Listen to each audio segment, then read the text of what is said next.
Do you ever wake up at night and have these fears that your kid's going to go off to college and never call you, or you're going to lose connection with them and they're going to go off to this big scary world and it's going to slowly become just this random holiday thing where they come over occasionally? And like, I know so many parents are afraid of this outcome. And sadly, it is reality for a lot of parents. And maybe it is for you and your own parents when you left off to college. But that doesn't have to be the outcome for you and your kids. And that change starts today. How you approach the relationship, how you deal with conflict and their growing independence, how you deal with that and your ability to evolve and grow is going to make all the difference. So Sarah and I are going to talk to you today, give you clear steps on how, oh man, in the elementary years, definitely in the middle school years, you can be taking clear, specific steps to make sure your relationship is intact through these big transitions as they go off to high school, go off to college, as they get married, and so on and so forth. All these things to where your relationship doesn't become eroded over time, but actually deepens over time. And so today also is a big day for us. It's our 200th episode today. And we're so excited to do this episode with you today. It would be great. It'd mean a lot to us if you celebrated with us by leaving a review on the podcast and commenting how this podcast has helped you in your evolving way that you are parenting and connecting with your kids. And we really hope you find this episode valuable to you and helping you not be so afraid about your kids growing independent of you, and instead helps you be able to sit back and be encouraged as you watch your kids grow and change with you instead of separate from you. So hope you have a pen and paper or ready to take some notes and you enjoy this episode. Thank you for listening. Welcome to the Art of Raising Humans. The Art of Raising Humans is a podcast designed to support, equip, and encourage parents on how to create long-lasting, deeply connected relationships with their kids that's free from fear and shame. Come join us on the journey.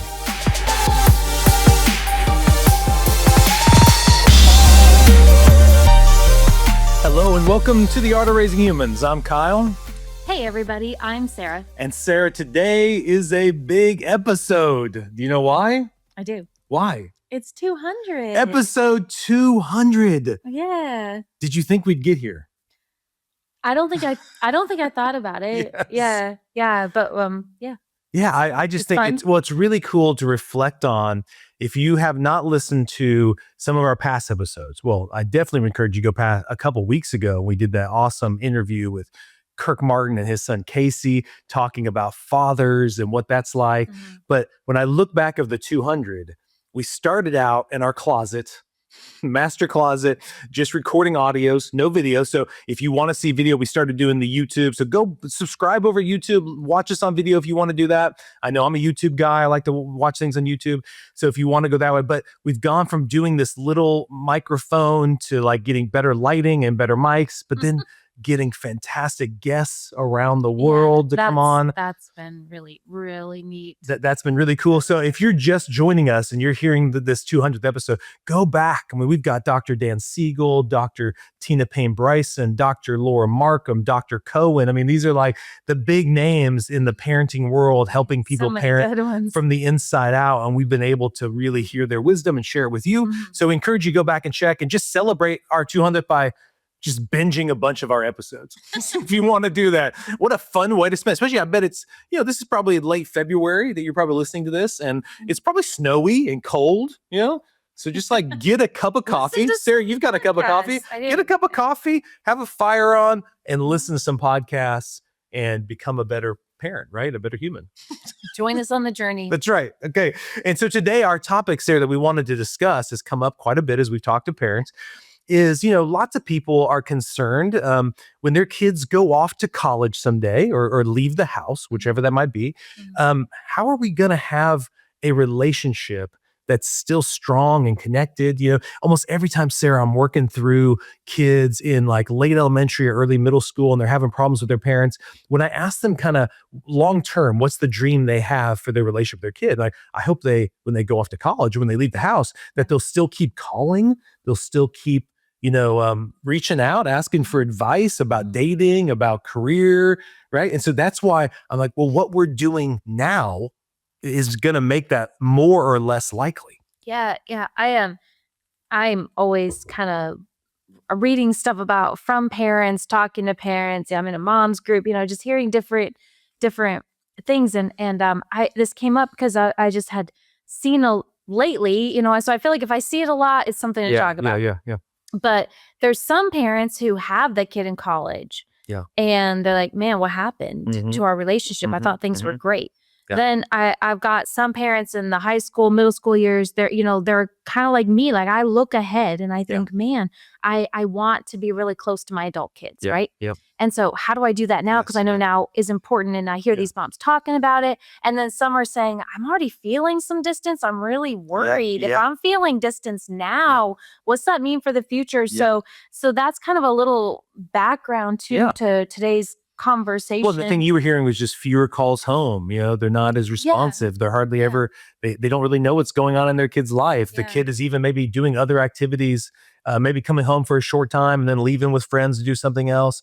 And they just feel a lot of confusion and a lot of grief, and they're kind of asking like, how do I control this? How do I change all this? When really, what they're kind of asking is this normal? Did I do something wrong? Right. Did I miss something? Do I still have any influence? I want to add that a lot of the conversations of the people who feel like there's this distance there, they don't even honestly understand. Yeah. It'd be different if, wow, I was horrible. Mm-hmm. But for a lot of them, they felt like things are good. Yeah. I don't understand what has happened. Yeah.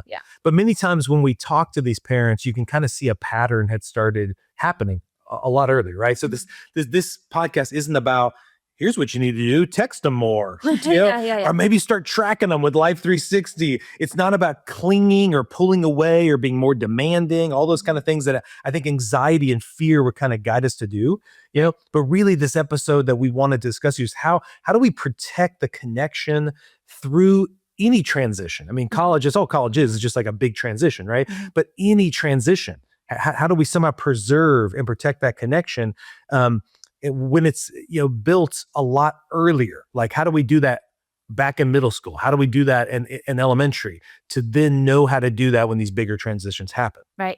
Because we know what happens in college. The groundwork for that happened years ago, right? So, I've got high schooler and middle schooler. I'm thinking, what do I need to be doing right now that I'm making mistakes and I don't realize I'm making them? Yeah. Right. Yeah. So we're right in the middle of this with you as well and learning it ourselves. And so I think a big part of it, Sarah, is you got to reframe the goal of parenting. First of all, if the goal is obedience, if the goal is compliance, we know this. I've heard it from college kids. College and moving out of the house feels like ultimate freedom. I'm finally out of their control. I was talking to a kid the other day. He's like, when I turn 18, my goal is I'm getting off Life 360. That was his goal. And it was it wasn't even so he could do quote unquote bad things. He just wanted to be able to go places without being tracked. Well, you just feel like you're under a microscope, right? Yes. I would say compliance. I don't remember if that's in my, we worked on these notes forever, but compliance, where it's like, I'm just the good kid being compliant, doing what I'm supposed to be doing. But with your judgment on me and your little microscope on me at all times, that doesn't feel good. Your thumb on me, always watching me, checking my grades all the time, right? And instead, we want to, as soon as you can, when they're babies, I want to change the goal to being relationship, trust, and influence. Okay. And all them moving to colleges is just a continuation. Do you see how that's much more sustainable than the other one, right? And this shift doesn't start senior year. You can't start it then. You could try to start moving that direction, but if you haven't, jump in now. It starts much earlier. It's not, it starts much earlier, and that leads to two important pillars. Okay, pillar number one is you want to move away from. We've discussed this in other podcasts to some extent. You want to move away from being a manager of their life to instead being a coach. You're really a coach. You're kind of a consultant. Why? And that role needs to evolve because it's really important, because you can't sustain the manager stuff. The kids are going to start to resent that, And so most parents actually don't lose connection in college. They lose it because their role never evolved. Yeah. And this is so important. And I think it's so hard because we are really good managers, right?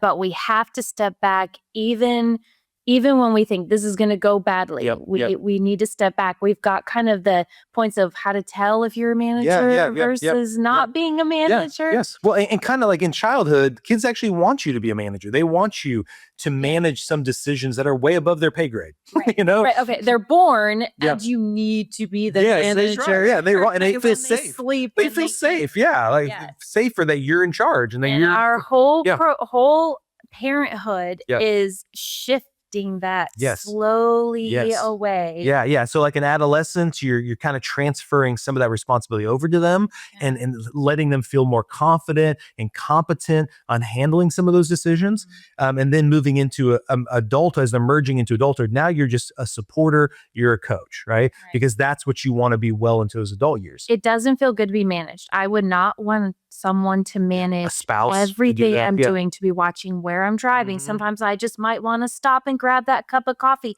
Maybe you think I didn't need that cup of coffee. So it doesn't feel good to have a manager.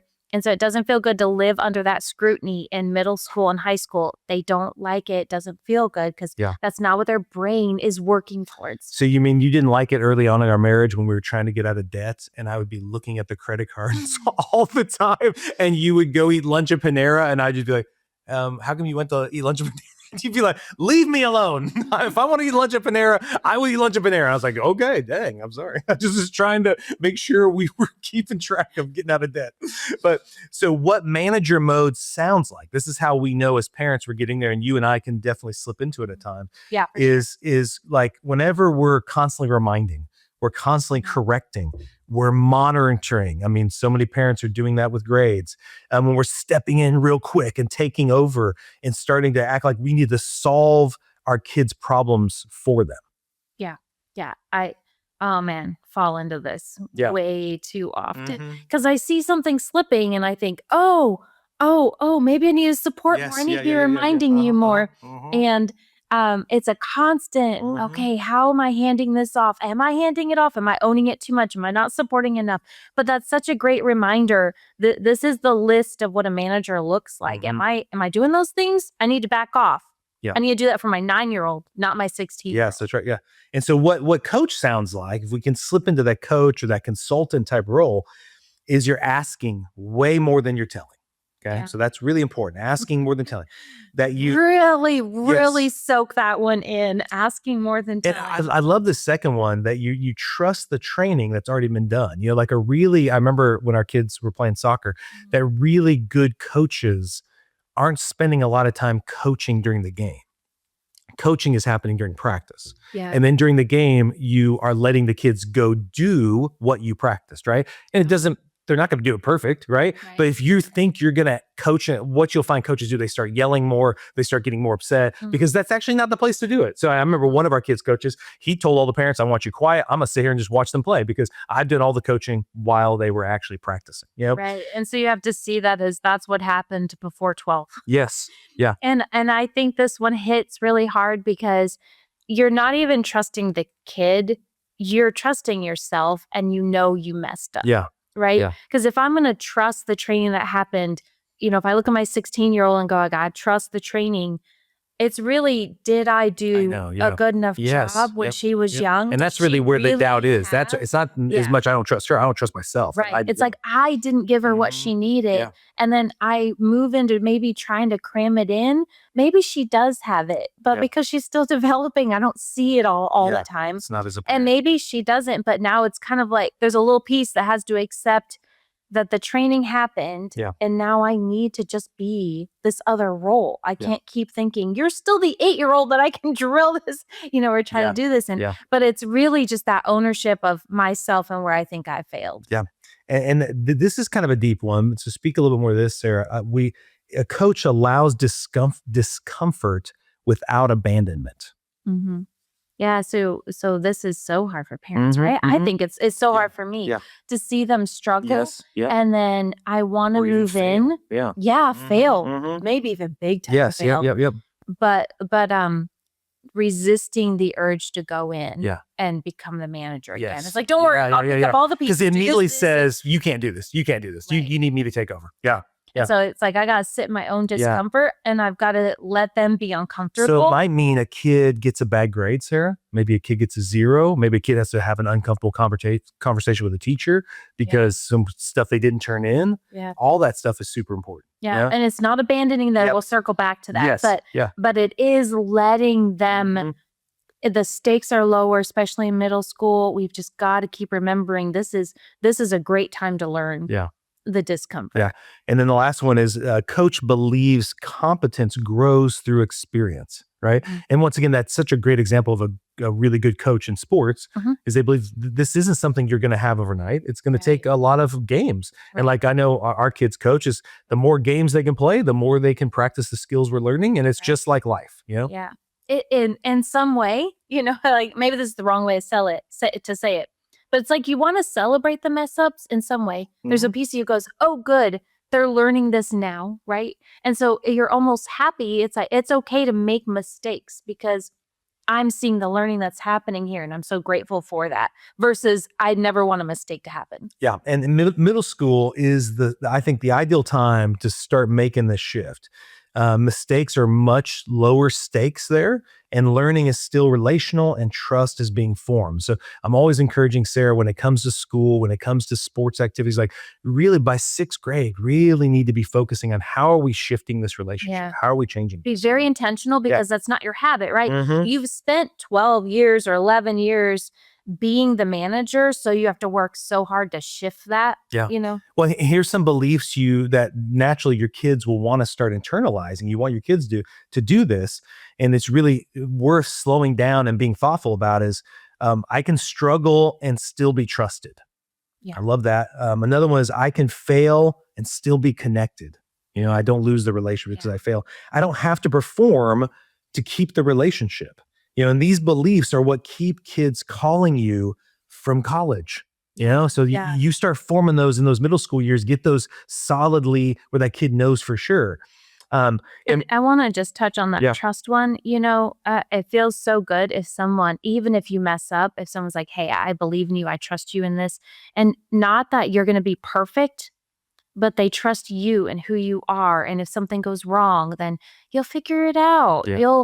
You'll find a new path, you know? So it's not that you're conveying to your child, I trust you to not ever mess up. Yep.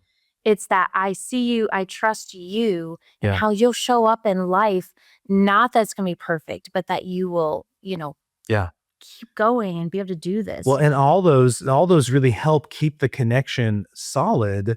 And help them like really, it protects that connection because college kids, they don't pull away because they don't love their parents. You know, I don't ever hear a kid tell me that. Yeah. I just don't love my parents. They want the relationship, like deep down, because they may not feel like it's possible, but they would want it. Yeah. They typically pull away for a few different reasons. There's a lot of reasons, but a few that we kind of summed up. Every call feels coercive.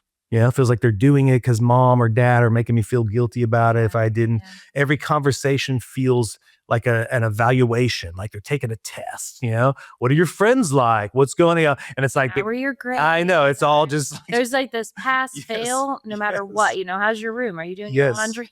And then this is a big one, disagreement feels unsafe. Yeah, that's a really big because there's one. a lot of fear of what are they learning? How are they changing? And then so if the kid starts to think for themselves, like it's like, oh my gosh, they get afraid. And it's like they don't even want to talk to their parent about the ways in which they're thinking differently about certain things because their parents will get scared and start to argue with them. So college is a really big time for people to be trying different thoughts out. And it doesn't mean that's where they're going to land, but it's super scary to parents, right? Because we think, where is this going to go? And so even though it's normal to think maybe some different political thoughts, or I know we're going to get to that list, but you can have these different thoughts. It's super scary as a parent to sit there and listen, you know, be worried about where that's going to go. And it's very normal for them to be trying on different thoughts and doing things. And so in those, if they've already been experiencing you as a coach for a long time, then they're not coming afraid to share that with you, you know, because they actually want your thoughts on it.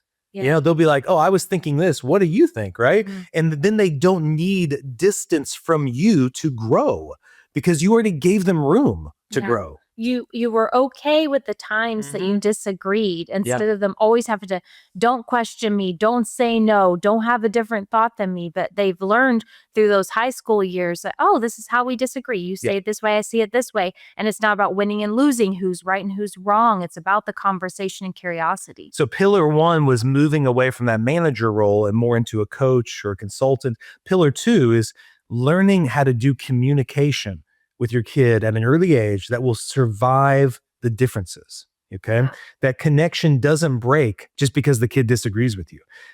It breaks when disagreement feels threatening to the relationship. I mean, I've seen it time after time that parents who I know their heart is broken because they desperately want to talk to their kid about things. And I really do believe the parent wants to do it, but the kid doesn't trust it. The kid thinks if I really told them what I think on these things, I learned that a long time ago. They freak out or they get mad or they tell me they don't want to hear it. It just turns into a big argument. So the kid learns to not tell you and they just start telling their peers. They talk to them or they talk to no one. Yeah, because the kids kind of learn. It's either it's scary if I tell you, you're worried about me, you think I'm wrong, you're just going to give me a lecture about it. All those things go through. So if they have it, as a parent, we have to decide, am I going to have a relationship with my child if they do have a different thought than I do? Yeah. And so then a lot of things that can change. And I know these even changed for us in college, right? And the point of going to college is to learn about your career, but it's also to be talking to other people from different walks of life, right? So things that typically college kids are wrestling with, different types of values, different politics, different priorities, their schedules are just different than you'd like them to be. They're staying up super late and, different beliefs, maybe even religiously, all those kind of things. And then some lifestyle choices, right, as well. So all those things are going to pop up and they're going to want to come back and share those with you if it's a safe place to do that. And then if you want to have influence with that, you've got to be creating that pattern early in their life, right? And so just when you look at just the research on this, if a conflict at home was handled through control. So if you look at the research about this, but also the pattern just happens in families, right? Kids start to avoid it once they feel independent. So just like some kids have Life 360 and they don't mind it. They actually feel safer that they do. They're like, oh yeah, my parents are, but like this, one kid I'm helping, he's like, I can't wait to get off that because he sees Life 360 as an effort to constantly keep him It's a tool of control, not safety. Yes. Yeah. And then the second thing is if conflict was handled through curiosity and respect, your kid will stay engaged, And like, that's what I'm constantly trying to change that as soon as I can when I'm coaching parents. Change this approach because I want to see your kid do. And like, if you go back to the interview, honey, with Casey and Kirk, I know I did that without you, but that's what Casey was talking about is Casey felt like his dad trusted him.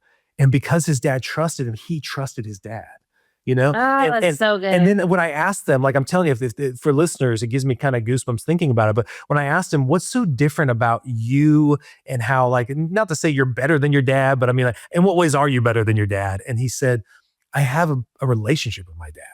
And he's like, my dad doesn't have one with his, And he's like, because my dad changed how he parented me, I then wanted his wisdom. I wanted his knowledge. I wanted to be close to him because I thought he trusts me. Right. And we want to be with people. That was really powerful. And so low conflict, when you have low conflict growing up, does not always mean strong connection. Some people, like you said, they're looking back on these college, we hardly ever fought. We hardly ever, I thought it was great. I thought, sometimes it just means the child learned not to share it with you.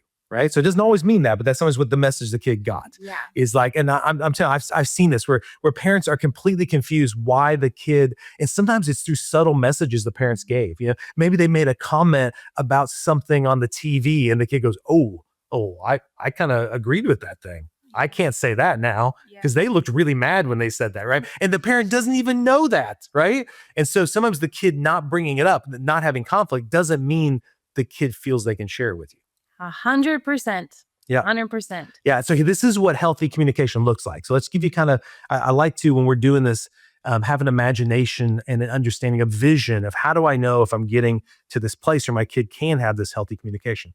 So it's not about agreement. So healthy communication is not about us always agreeing. That's not going to happen, but it is about regulation, meaning the kid can trust that we can disagree and we're not going to start yelling at each other. We're not going to start flipping out. So some of these statements are helpful. I can stay regulated when we don't see this the same way. Is that true for you? I care more about understanding you than winning an argument or a debate. That was hard. Growing up, that was hard in my house. It was about winning the debate. You're allowed to think differently, and you still belong. Yeah, I think that's a really, oh man, this just hit so hard. Yeah. But that I still will have relationship with you if we don't agree. Yeah. You still belong in this family, you still belong in this relationship. Because I think too much relationship is used as the tool that's gonna, you have to agree with me, and kids will just shut down and you think you have the relationship, but you actually lost it. And so here's a few prompts that I think Sarah and I think would be helpful. And we try to keep this in mind too, and we're doing the exact same thing with our kids. This is a good question. Help me understand, or a good statement. Help me understand how you're thinking about this. Another one is, that's different than how I see it. Tell me more. I love that one. That's great. Yeah. I don't love this choice, and I trust your learning. Right. So maybe it's like saying, I don't really think that's the best way to go, but I do love that you're learning and that you're open, because if they're learning and they're growing, that means they're still open, which is great, right? Yeah. But it may not mean you necessarily love where they landed on that. Yeah, right. Because it's not it, and what I love about that last one, I mean, that's a really sweet spot in a relationship where you can say, you know what? I don't think that's the right move. Yeah. But your child feels like you trust them. They feel like they can make a move. Yep. And they can talk to you about it, not just hide it. Yep.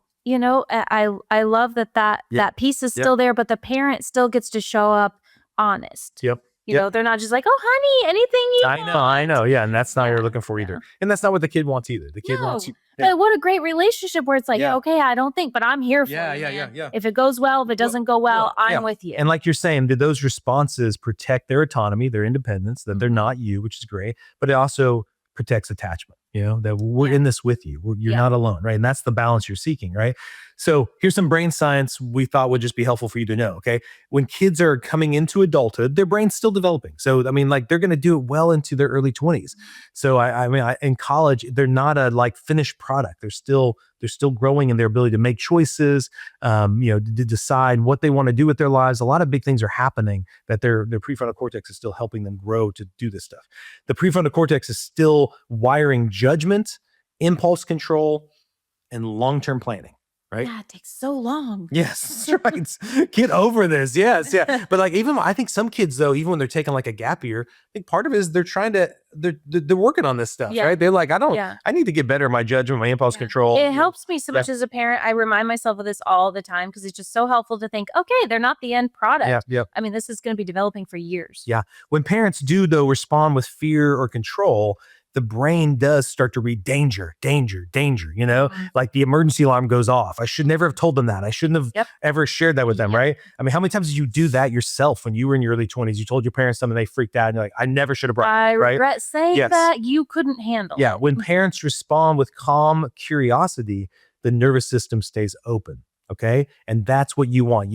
If you start that early on, I mean, we're talking about middle school, late elementary years, then their nervous system will stay open and they're going to be open to you. And an open nervous system always keeps the relationship intact. Okay. So here's we want to wrap this up talking about how to integrate this into in just your parenting. Okay. So what this looks like after they leave. Okay. If these shifts were made earlier, I just want you to imagine this. So if you start doing this now, this is what it could look like. And we've seen it happen with couples and their kids. They leave the house and go off to college. You know what they do? Kids call you because they want to. Wouldn't that feel good? It's not an obligation. And I've seen kids do it. I've seen kids who want to do it. They're like, I miss my mom. I miss my dad. I want to call them. Yeah. They also share mistakes instead of hiding them.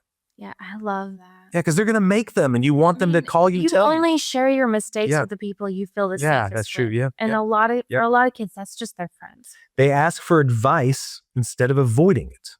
Okay. And then lastly, they feel respected and not monitored. Okay. Connection overall for them becomes voluntary. And that's the kind of connection that will last a lifetime. Right. Yeah. So basically, here's what's normal. What's normal when your kids are starting to grow up, and we use in college, but it could be even as they go into high school. Yeah. They're busy, they're driving, they're now working, all these things happen, right? So we're talking about transitions. College is just a big one that's obvious. But what's normal is there's going to be less contact, right? I mean, it's going to be hit or miss more than it was before. Right. There's going to be more independence. And their priorities are just going to shift. So obviously spending more time with friends, bonding with friends, maybe if they're dating and they have a relationship, or they're working and they're trying to work towards a goal, I know several kids who are seniors right now and they're just never home because they're just so busy doing so many things. They're trying to soak up something and they're creating this life in front of them. Yeah. Yeah. So it does start to erode connection, right? So some of that, but we can definitely make that connection erode so much faster if we have chronic correction, if there's fear-based responses to their independence, we're like gripping really hard, unsafe disagreements, meaning where we're escalating, we're yelling, we're threatening, and the role just never evolves. And so that's going to slowly erode that connection to by the time they leave, it's hardly there. Or the kid can't wait to leave. Yeah. No, it's like they leave, they close that door behind them and they're out. Yeah. Your job, you loved this quote. Your job, our job is to build a relationship with our kids they don't need distance from. I just love that. Yeah. It's not closeness through control. Like if you're watching us on YouTube, I'm grabbing Sarah. It's not closeness through control. It's not connection through proximity. It's relationship through trust, which is what we want, man, when they're going to grow up and become adults, Yeah.